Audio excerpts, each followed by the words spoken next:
Orang yang makin kuat iman jadi makin banyak memikirkan akhirat, makin yakin ke akhirat, kehidupan akhirat, maka dunia ini makin ringan. Orang yang kurang iman dihitungnya duniawi terus. Kalau mulia, mulia dunia, tidak mikir kemuliaan di akhirat. Kalau kaya, kekayaan di dunia, tidak memikirkan bagaimana nikmatnya punya kekayaan akhirat. Kalau rumah, yang dipikirkan rumah di dunia, tidak berpikir di akhirat dia akan punya rumah atau tidak. Nah, orang yang kuat iman mikir akhirat terus dan berdampak pada pengeluarannya. Kalau orang yang kurang iman pasti senang ngumpul-ngumpul. Bagi yang sudah yakin kepada akhirat, yakin dengan janji jaminan Allah, mana qasad shadaqatun min mal, tidak akan berkurang harta dengan sedekah, sudah tidak ada beratnya. Jadi berubah dari yang senang ngumpul-ngumpul terus menjadi senang berinfak. Ini tergantung tingkat iman. Jadi kalau imannya kurang, pelit dia. Imannya kuat, dermawan dia. Tidak punya rumah, banyak yang stres. Karena memang dunia terus. Bukan tidak boleh punya rumah, sok aja, ya. Nah, kalau dikasih pasti dapat, nggak dikasih nggak dapat oleh Allah, ya. Tapi bagi orang yang pikirannya akhirat, justru yang dipikirkan itu rumah di akhirat. Lebih senang. Ada yang mau jual aset demi bikin masjid, rumahnya sederhana, targetnya istana di sorga. Itu pasti karena iman. Dihina itu menyakitkan bagi pecinta dunia. Pecinta akhirat dihina tidak menyakitkan, bahkan itu jadi penggugur dosa. Coba, pujian-pujian itu kan di dunia saja, benar? Makanya orang-orang yang banyak sakit hati itu biasanya pecinta dunia. Kalau pecinta akhirat, apa sih? Penghinaan orang tuh apa sih? Tidak ada apa-apanya sama sekali. Coba saudara menghina ke saya, awas ya. Nah, saudara-saudara menghina, enggak kan apa-apa.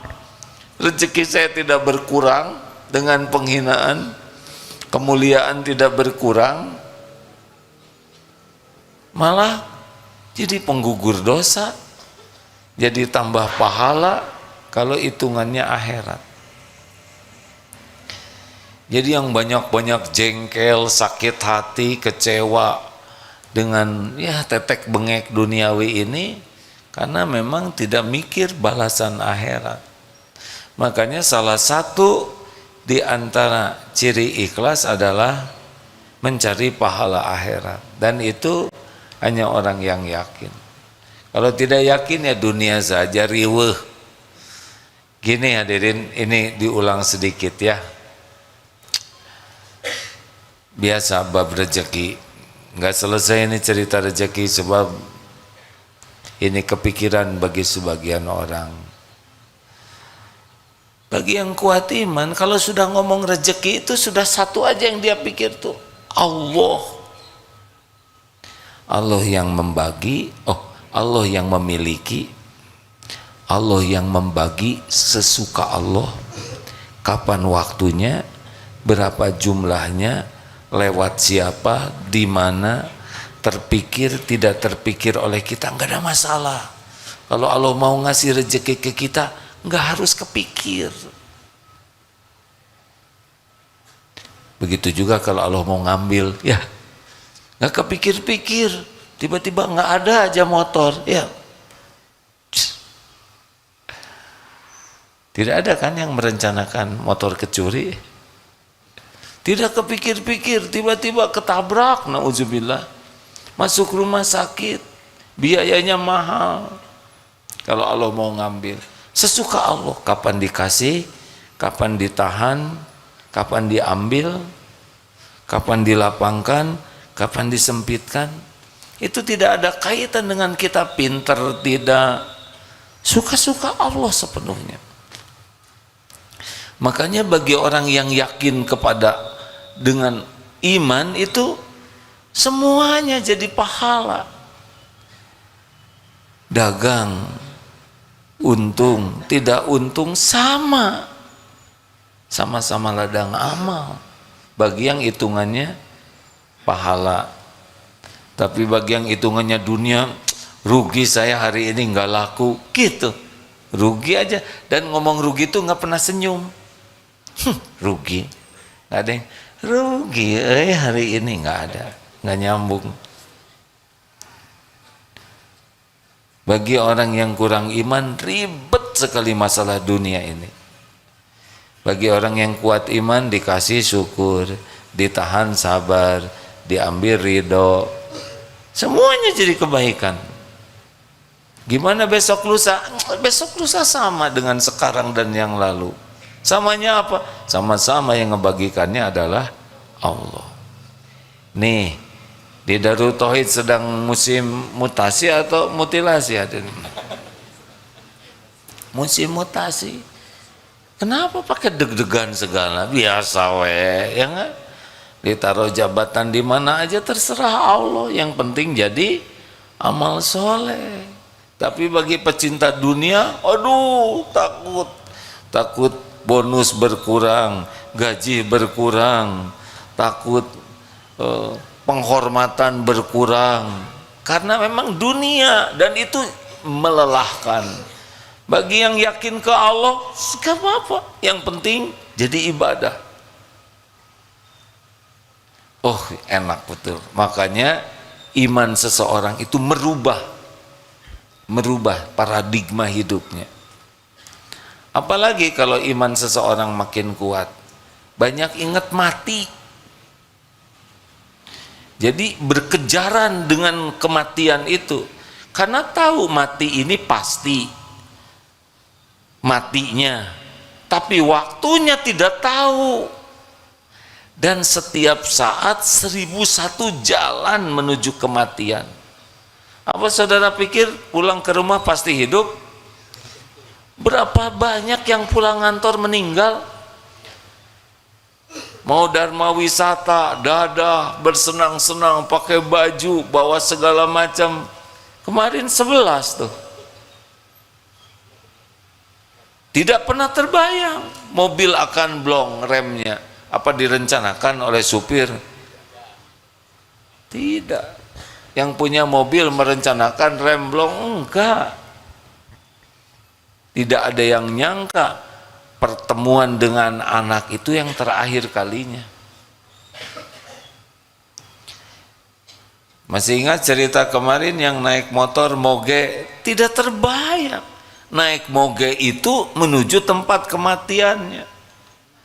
Makanya orang yang kuat iman cirinya adalah banyak ingat mati, karena tidak mau gagal, mati su'ul khotimah. Ayo cek, sudah beli belum pakaian terakhir? Biar aja lah yang nyediain orang lain, nyusahin orang.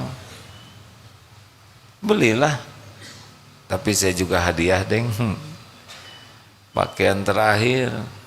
Tapi kalau saudara mau pakai duluan boleh. Apalagi kalau orang sudah makin kuat iman yang bisa merubah, seperti yang tadi dikatakan ya, kalau orang kuat iman itu jadi jauh lebih sabar. Sabar karena tahu tiap kejadian terjadi dengan izin Allah, dan tiap kejadian yang Allah izinkan bagi orang beriman pasti baik.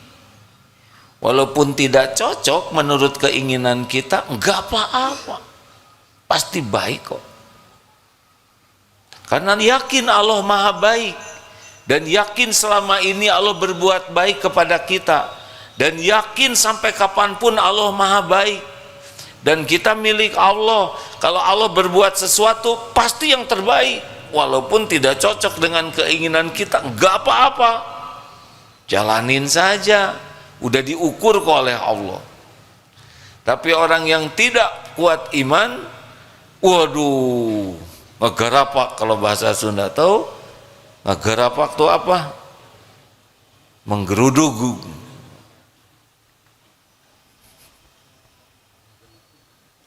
Bukan menggeruduk, menggarapak.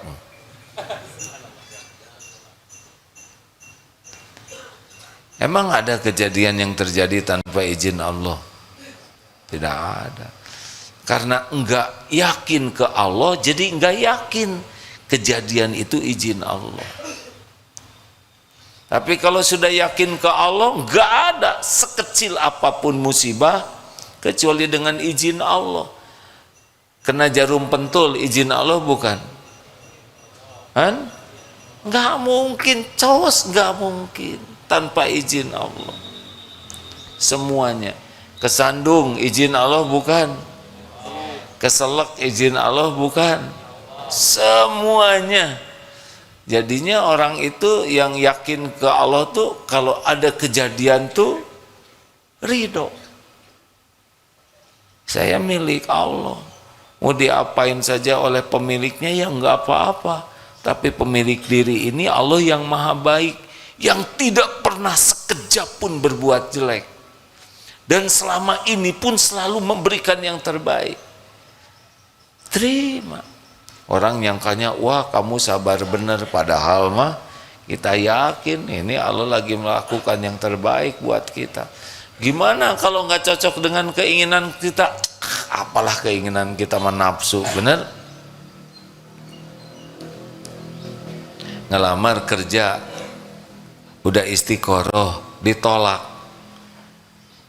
Yang stres mah yang menganggap keinginannya lebih baik. Melamar seorang akhwat, ternyata dia menerima teman kita yang oh, pernah kejadian duaan, ini asli hadirin. Yang ini melamar, diantar oleh temennya, ternyata yang ditaksi terus yang nganter. Coba itu hadirin, kalau nggak pakai iman menyeseknya ya nggak, mana ya tes. Tapi kalau yakin yang ngatur jodoh Allah, gimana? Kalau emang jodoh dia, tapi kan dia nganter, enggak, yang aslinya kita nganter dia, hanya perasaan kita aja kita yang dia antar. Oh, ya Allah, mani kayak gini ngaturnya atulah, nggak boleh gitu, terima we. Hadirin, tiap di antara kita, dengar baik-baik ya, punya kapling takdir masing-masing. Ini walau adik kakak seibu sebapak beda-beda. Dan satu lagi, dan perjalanan hidup ini punya episode yang berbeda. Enggak ada yang bisa keduga episode kita. Betul? Biarin aja, itu mah urusan Allah.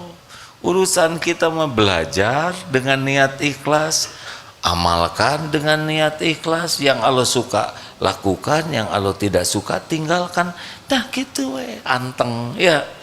Nggak usah mengurus apa yang menjadi urusan Allah. Urusan kita adalah apa yang Allah suruh, ya itulah. Allah nyuruh ikhlas, berusaha ikhlas. Allah nyuruh ini, kalau kita tergelincir, cuma empat ya. Satu, diberi nikmat, terus apa yang menjadi baik? Syukur. Allah ngasih musibah, bagaimana? Sabar. Kalau berbuat baik, apa? Ikhlas. Kalau tergelincir,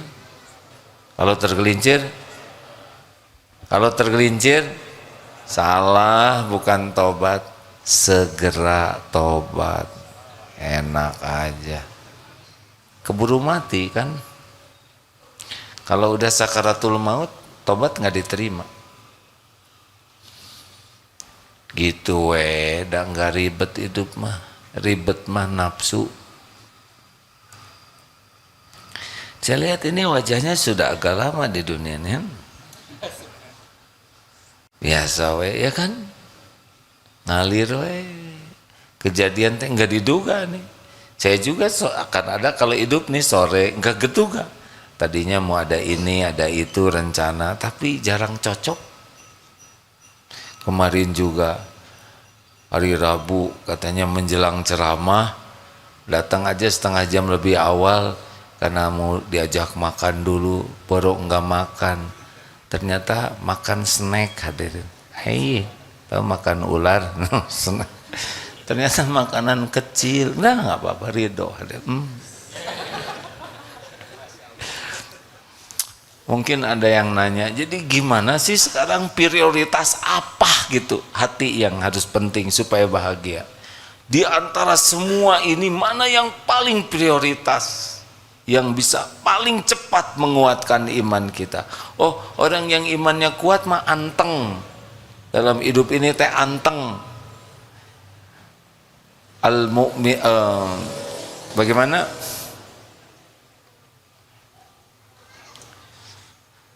Ajaban li amril mu'min inna amrohu kullahu khair. Sungguh menakjubkan keadaan orang yang beriman. Urusan orang yang beriman. Pokoknya keadaan apapun baik aja buat. Jadi ngariwe dan semuanya jadi kebaikan. Kalaupun harus mati, ya udah. Dan kita meninggalnya juga udah pasti, benar? Kalau ada yang meninggal keluarga sedih wajar, tapi tetap ridho ke takdir. Yang membuat menderita tuh adalah tidak nerima takdir. Nah, kalau boleh saya menyarankan yang luar biasa harus kita perjuangkan adalah dua. Satu, ikhlas. Dua, tawakal. Ini rahasia tauhid yang utama. Karena dua inilah setan tidak mampu. An-Nahl 9:9 ya. A'udzubillahi minasyaitonir. Innahu laisa lahu sultanun 'alal ladzina amanu wa 'ala rabbihim yatawakkalun. Innahu sesungguhnya dia si setan ini laisa lahu sultan, tiada kekuasaannya setan ini kepada orang yang beriman dan bertawakal. Kalau yang surat Shad 8283 gimana? Nah itu intinya illa kecuali, jadi setan iblis itu berkata demi kemuliaanmu saya akan menyesatkan ugyannahum ajma'in, mereka semuanya illa kecuali ibadaka min humul mukhlasin, kecuali orang yang mukhlas. Jadi setan nggak berdaya. Nah kalau mau punya target ngejar yang dua ini nih, jadi orang ikhlas, jadi orang tawakal. Ini ada kesamaan tapi ada bedanya. Samanya apa? Ini bukti tauhid nih. Gini hadirin, ikhlas itu melakukan apapun niatnya mencari ridho Allah, satu saja, agar Allah yang maha melihat, yang maha menyaksikan, Tuhan saya ridho. Bolehkah ingin pahala akhirat? Boleh. Ini termasuk bagian dari keridhoan Allah. Ya Allah, saya lakukan ini. Jadi berbuat niatnya ridho Allah, itu ikhlas. Kalau tawakal bersandar. Ada yang bersandar ke gaji, ada yang bersandar ke perusahaan, ke aset, ke tabungan, ke orang tua, ada yang bersandar ke suami, ke istri, ke kepinteran, gelar, prestasi, relasi, keahlian, ikhtiar, banyak yang disandari selain Allah, dan ini pintu tipu daya setan. Makanya lepas dari bersandar ke makhluk, berharap ke makhluk, itu kunci besar yang membuat orang bisa tidak digoda oleh setan. Sok yang bersandar sama suami pasti itu banyak berantem ya, karena suaminya sebagai sandaran. Betul tidak? Yang bersandar ke gaji, bersandar ke jabatan, bersandar ke tabungan, tenanglah saya punya keahlian, nah bersandar ke keahlian, saya akan kerja keras, kasih aja tipes, kerja keras gimana kan? Saya ini otaknya cerdas, kasih kulit pisang, kepleset, beledag, lupa. Mudah bagi Allah. Sekejap yang bersandar ke siapapun diambil sandarannya. Pintu tipu daya setan yang membuat kita jadi berjarak ke Allah adalah tuh dua gerbangnya yang paling potensial. Ingin cari kedudukan di hati makhluk, ingin dinilai, dipuji, diakui, dihormati, dicintai, dibalas budii. Nah, itu udah mulai masalah tuh hidup kita. Dan yang kedua, bersandar, merasa aman dengan selain Allah. Ini yang bisa bikin kita banyak error dalam hidup ini. Ayo, benar apa benar? Ini harus mujahadah serius ini, berlepas dari ingin dinilai makhluk.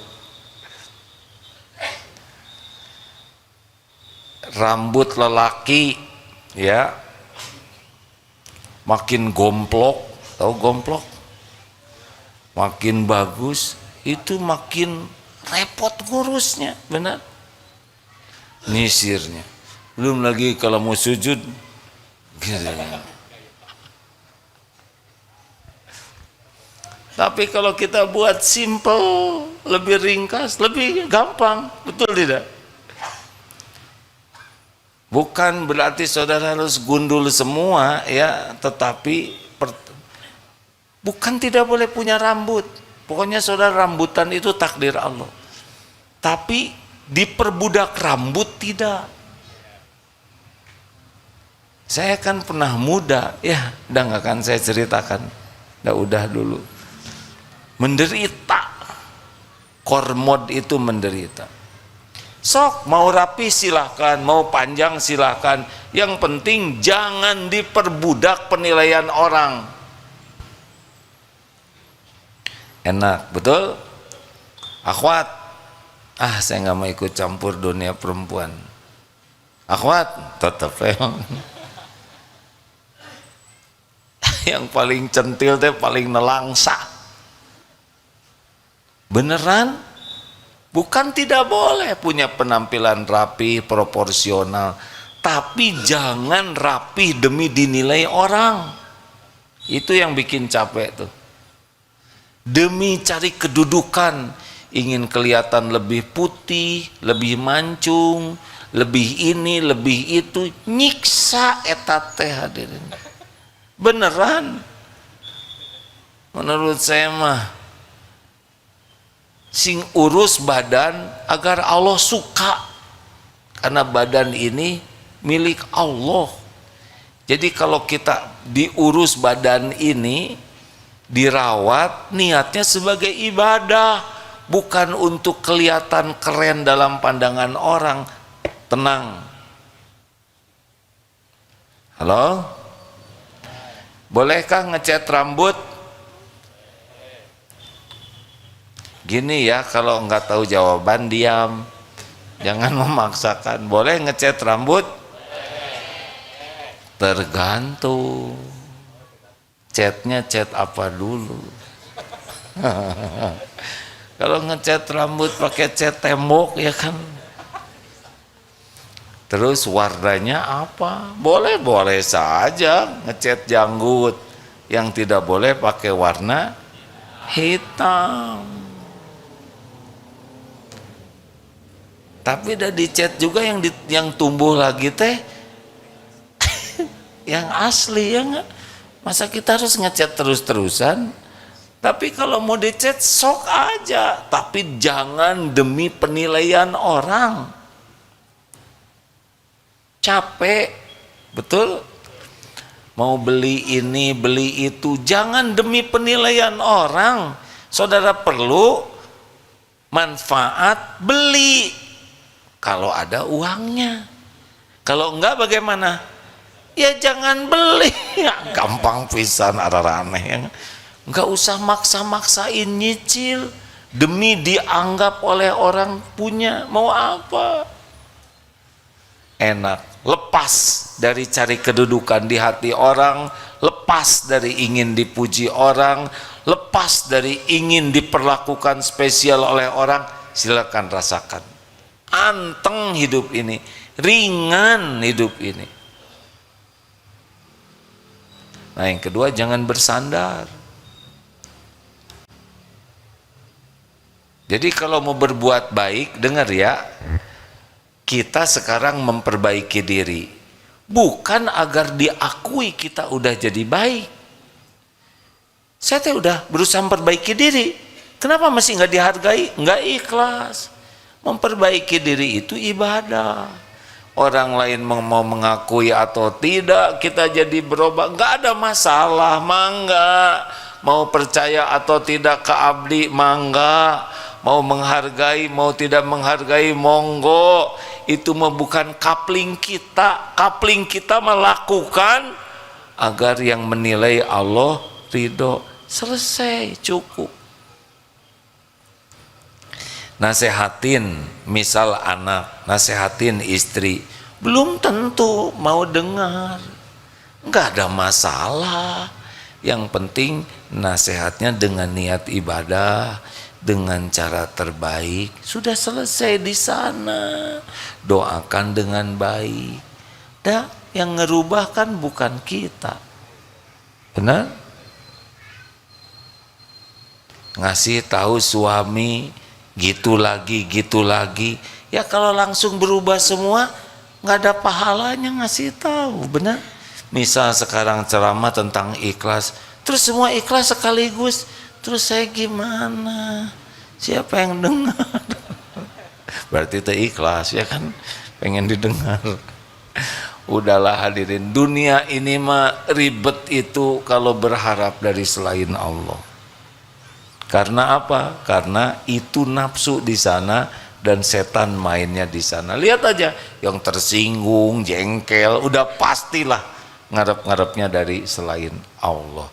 Nah, kalau mau mujahadah supaya penguat iman kita lebih cepat, coba mujahadah ini, berlepas dari cari kedudukan di sisi hati makhluk dan berlepas dari bergantung, bersandar kepada siapapun apapun, termasuk kemampuan diri ya. Nggak boleh. Tenanglah, saya udah berpengalaman. Terus gitu teti soledat kecemplung ya nggak? Hati-hati, jangan bersandar kepada keahlian.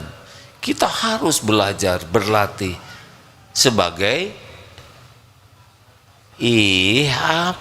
saya tidak boleh berharap, sebagai ibadah. Kenapa kita belajar? Ibadah. Apakah belajar menjamin kita? Enggak. Yang menjamin kita siapa? Berlatih bela diri apakah menjamin keselamatan? Enggak. Bersepeda menjamin kesehatan? Maut ya kan? Semua yang bersepeda meninggal akhirnya. Betul? Makan obat menjamin kesehatan? Tidak. Yang menjamin itu Allah. Makan obat, vitamin, olahraga, perawatan itu diniatkan ibadah. Nah, jadi lebih ringan. Udah olahraga terus sakit, ya enggak apa-apa, tinggal tobat aja. Siapa tahu olahraganya berlebihan, olahraganya niatnya salah, olahraganya caranya nggak bener, jadi ditegur oleh Allah, tobat. Gitu hadirin, jalanin we hidup mah mengalir terus sampai kita meninggal. Udah pasti banyak episode yang tidak diduga, ya kan? Tenang we. Siapa yang menduga di Ukraina perang? Tidak ada. Di jalur Gaza perang begitu, ya. Tapi yang beriman teguh mah nerima. Yang menderita mah yang kurang iman aja, dimanapun juga. Kalau untung menderita atau bahagia? Untung uang nih, menderita atau bahagia? Bahagia mah kalau punya iman. Saudara tiba-tiba untung 10 miliar, stres nyembunyiinnya, ya enggak? Belum takut ketahuan pajak, aduh stres. Apa kalau punya sepatu bagus pasti bahagia? Ya, dipakai ke masjid itu hadir. Digantung di sini dua. Bahagia mah sederhana. Iman makin kuat, makin bahagia. Kesibukannya diniatkan jadi ibadah baru bahagia. Udah cuman di sana, nggak ada yang lain. Nggak ada yang lain. Dunia mah cuma ujian. Teng. Ada pertanyaan? Boleh. Waduh, ada buku ini. Assalamualaikum warahmatullahi wabarakatuh. Salam. Mau bertanya. Silakan. Kalau kita tidak berikhtiar, kita hanya menyebut rezeki itu hanya Allah yang mengatur. Tapi kita selama ini tidak berupaya untuk mencarinya. Dan salah satunya juga dengan jodoh. Bagaimana pendapat AA begitu? Cobain aja. Diam aja ya. Nanti datang calon mertua. Oh iya, ini cicing itu jadi. Ya, cobain aja. Siapa teh? Dua ulama ya, Imam Syafi'i dengan gurunya yang berbeda pendapat tentang rezeki. Saya mohon maaf kurang akurat kalau tidak begitu tepat, tapi maknanya ya. Ini guru dan murid.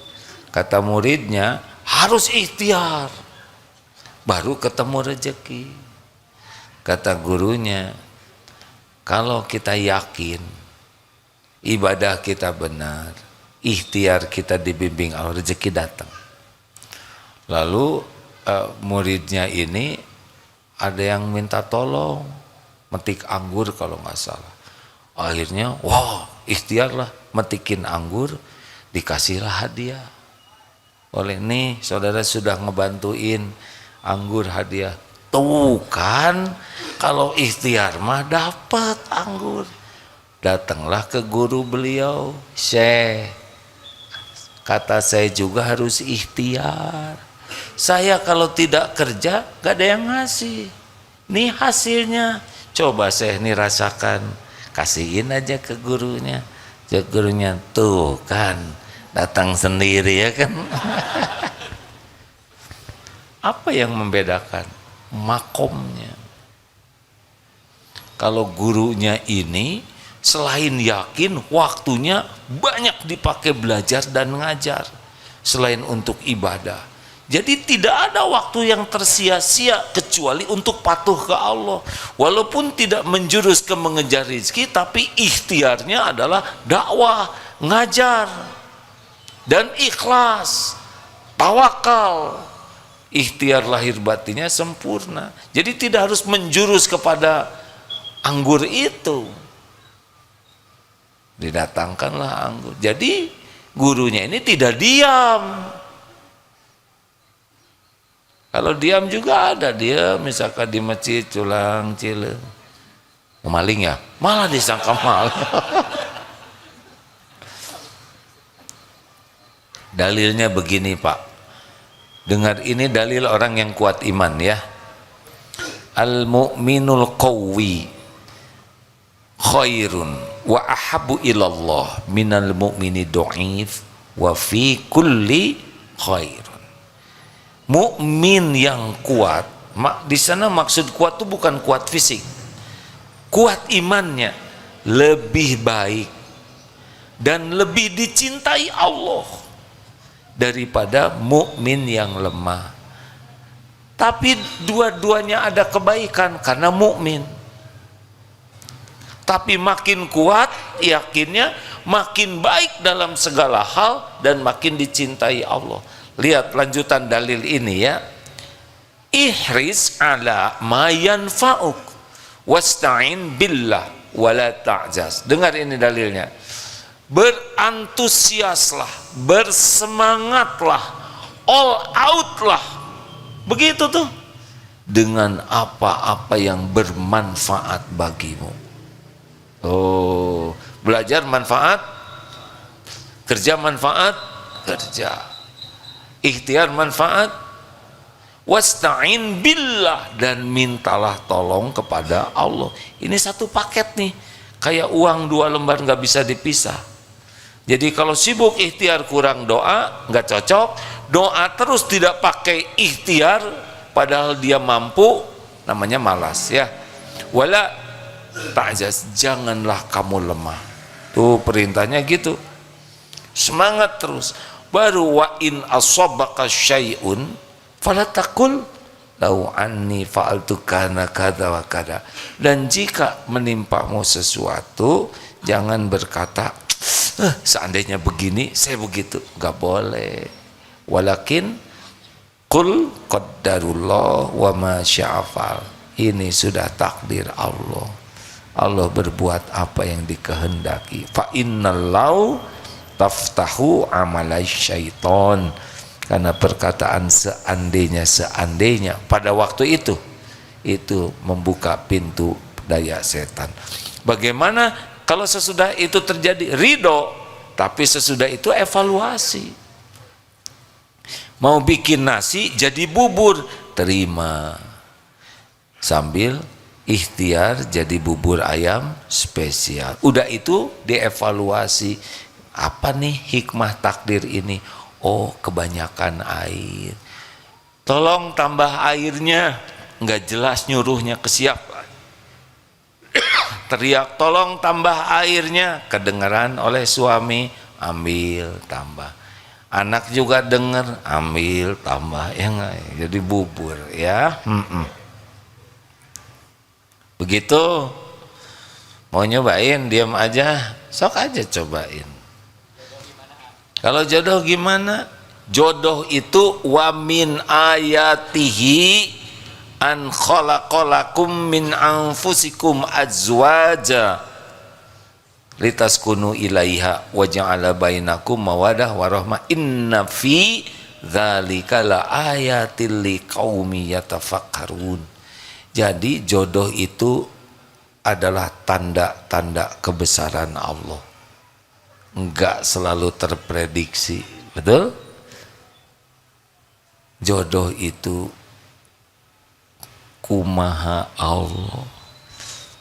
Ada yang dekat nggak jadi, yang ada yang baru kenal jadi. Anak di DT, jodohnya di Jerman jauh. Di sini bukan balatak ya, bergelimpang, bukan bergelimpangan, apa sih? Bermunculan. Santri banyak, tapi jodohnya jauh ke sana, Pak. Begitulah. Semuanya sebagai ujian.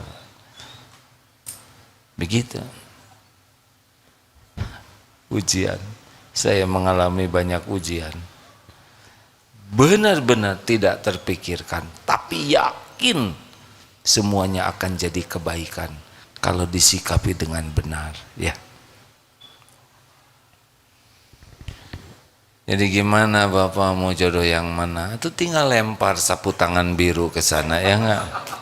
nanti ketangkep oleh ikhwan, jadi ikhwan yang jatuh cinta. Yang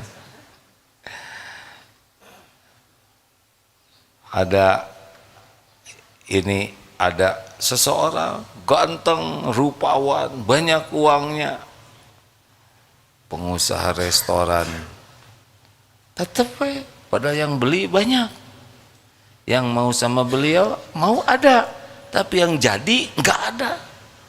Ujian. Ada dokter juga rupawan, begitu, yang naksir banyak, yang jadi belum. Allah yang uji semuanya, dan tidak tergantung wajah. Kalau yang punya jodoh yang cakep semua, berarti kita nggak punya jodoh dong, ya. Ya benar lagi. Jadi gimana, belum ada sampai sekarang ini teh? Ya, sudah. Duda. Oh, nggak kuat. Tomboy. Ujian, Pak. Cari yang asli atuh. Yang apa kesulitannya apa sekarang? Enggak, sekarang jadi kurang pede sekarang. Udah nih, akhwat.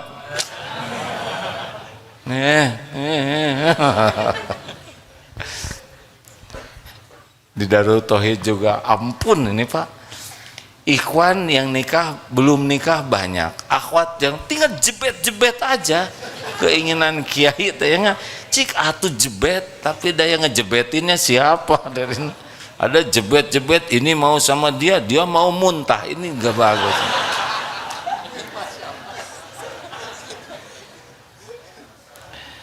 Yang bagus mah istiqoroh, terus ke Allah minta ditunjuki, ya.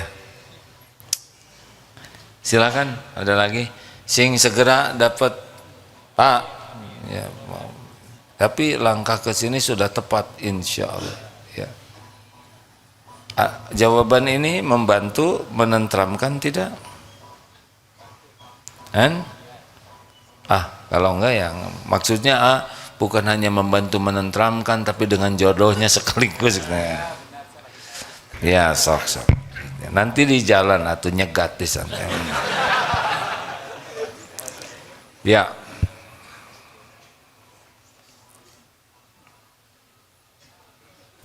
Tes, ya. Ya, bismillah dulu.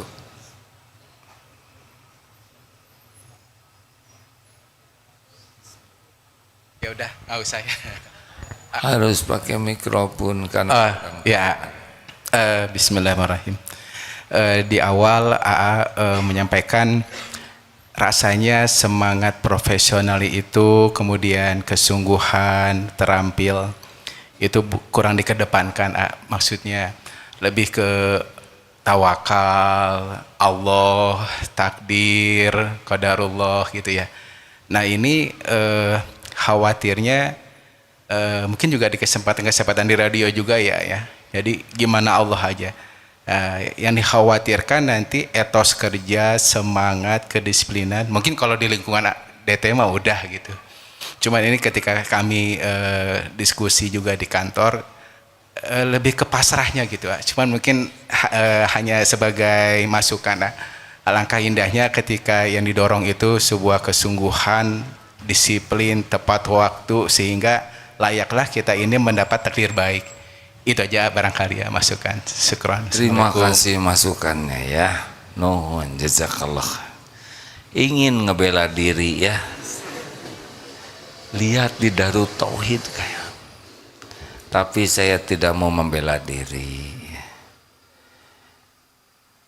Teman-teman di sini telat sejam, telat semenit, sama atau tidak? Sama-sama apa? Sendal di sini berantakan atau rapi? Kenapa harus rapi? Karena rapi itu amanah dari Allah. Tapi saya yakin Pak, orang-orang yang ikhlas dan tawakal akan dibimbing oleh Allah. Karena jaminan Allah, wa may yatawakkal 'alallah fahuwa hasbuh. Jadi kalau hanya cerita orang ini tawakal, pasrah ke Allah, pasti dibimbing oleh Allah. Kalau malas dengan tawakal itu beda kapling. Jadi kalau orang udah tawakal, udah mesti dia akan jadi bagus ikhtiarnya, karena Allah janji akan membimbing gitu. Jangan membayangkan orang tawakal itu jadi malas, salah. Justru orang yang pasrah itu yang kerjanya bakal efektif dan efisien, sebab dibimbing oleh Allah. Ini mah tawakal enggak, ikhtiar enggak, ya enggak. Mana yang lebih hebat kerjanya? Pasti yang tawakal. Kenapa lebih hebat? Karena dia efektif, hatinya tidak akan cari muka, tidak akan cari penilaian orang, tidak iri, tidak dengki, tidak ujub. Allah aja. Oh, Allah suka. Orang-orang yang ikhlas dan tawakal mah bagus kerjanya tuh. Semangat terus, dibimbing oleh Allah. Jadi kalau ketemu orang malas atau kurang ikhtiar, pasti tidak tawakal, ya. Gitu. Ini mah bukan bela diri, ya, karena saya nggak mau menjelaskan, udah barusan. Pemahaman tawakalnya yang kurang pas. Barusan kan jelas, dalilnya lengkap, ya. Orang yang paling kuat tawakalnya, paling all out dalam semangatnya. Dan semangat doanya, dan wala ta'jaz, tidak lemah.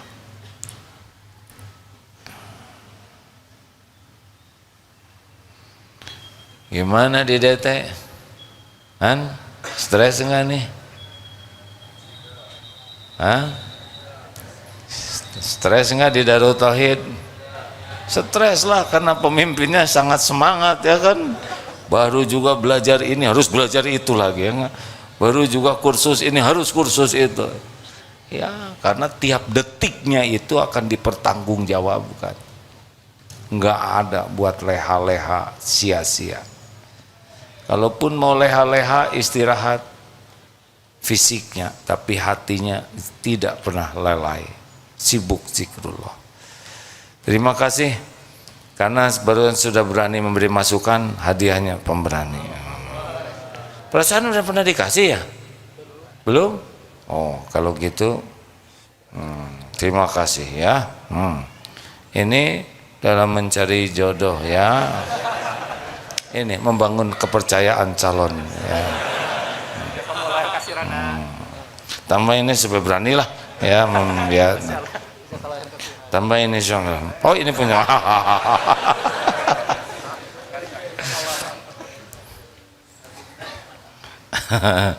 Jangan lihat ke sini, ya. Jangan berharap ke sini, ngotorin hati. Pasrah we, siapa yang dapat rezeki akan ketemu, ya. Daripada kita ngarep-ngarep nanti kecewa, oh, bawa buku cuman 2. Saudara kotor hati, ini bukan buku saudara, ya kan? Saya yang bawa, kenapa saudara yang usil, cicing. Duh, beberes saya. Terakhir, penanya terakhir. Oh, langsung nanya. Enggak boleh suudon, ya. Silakan ini, yang mana terserah. Ada 2 yang nanya. Boleh? Assalamualaikum warahmatullahi wabarakatuh. Gimana perasaan wanita? Mengalah. Ini saya. Terserah. Assalamualaikum, A. Waalaikumsalam warahmatullahi wabarakatuh. Izin bertanya, A. Sudah nikah belum? Belum. Ya enggak apa-apa. Gak mau. Tenang semuanya. Tenang, jangan berbaring, Pak, biasa aja.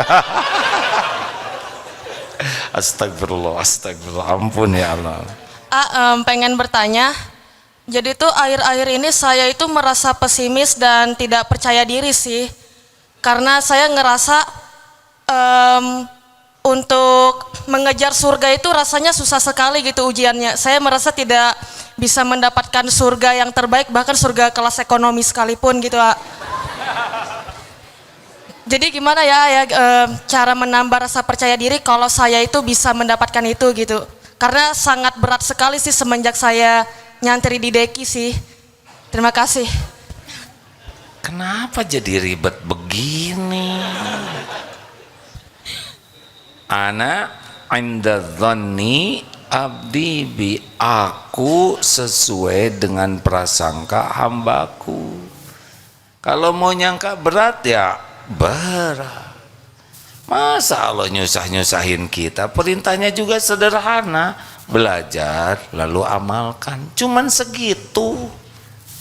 Belajar ilmu agama, terus amalkan dengan ikhlas. Kalau ini dilarang ya jangan, karena itu bikin sengsara dan celaka. Kalau ini disuruh ya lakukan, karena itu bekal bahagia dan mulia. Terus susahnya di mana? Susah sih dikit. Nah, kan berkurang dikit ya kan. Sebutin susahnya yang mana? Banyak sih sebenarnya. Ya yang mana? Sebutkan yang mana? Yang mana yang bikin pesimis tuh? Yang Tahu mana? banyak banget sih sebenarnya. Iya, yang mana banyak? Itu sebutkan satu aja. Ini deh sholat sama banyakin sholat sunnahnya itu sih kayak berat banget buat saya. Gak usah banyak-banyak. Kalau gitu yang fardu yang bagus dah. Seneng? Nggak begitu tapi nggak apa-apa sih benar. Atau kalau gitu mah nggak usah pengen ke sorga. Kalau memang yang fardu aja udah nggak mau, ya kan? Mau insya Allah. Bahagia itu ada pada sholat. Jadi kalau nggak mau